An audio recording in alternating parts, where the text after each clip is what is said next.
Nombre d'observateurs en rendent compte, les attentes des collectivités municipales à l'égard d'une plus grande transparence dans la gestion des affaires de la ville sont partout grandissantes.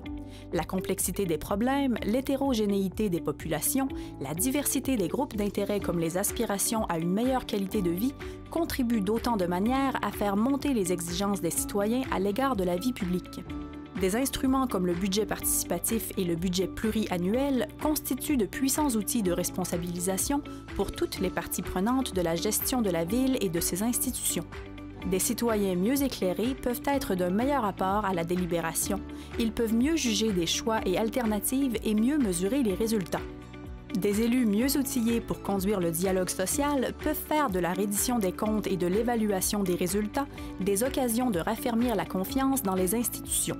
Au bout du compte, c'est le sentiment d'appartenance et le souci de mobiliser les forces vives du milieu qui en sortent grandis, améliorés. Il existe une grande variété d'outils mis au point par les différents spécialistes de la gestion urbaine. Ces instruments rendent de précieux services aux administrateurs et aux élus, mais c'est à ces derniers qu'incombe le choix du format qui rejoindra le mieux leurs concitoyens. Le cadre budgétaire global, les divers types de modèles prévisionnels ainsi que les nombreuses composantes de la planification stratégique de la ville ne doivent pas faire écran. La sophistication des instruments et la complexité du traitement de l'analyse doivent servir là où elles sont pertinentes, dans les services municipaux et dans le répertoire des moyens qu'ils doivent mettre à la disposition des élus. C'est à eux de faire les efforts pour en traduire les résultats dans des formats qui serviront à soutenir la clarté du débat civique sans rien sacrifier à la rigueur requise. Il faut pour cela que le travail des élus puisse s'accomplir en gardant l'intérêt des citoyens sur les grands paramètres à prendre en compte pour servir les visions poursuivies.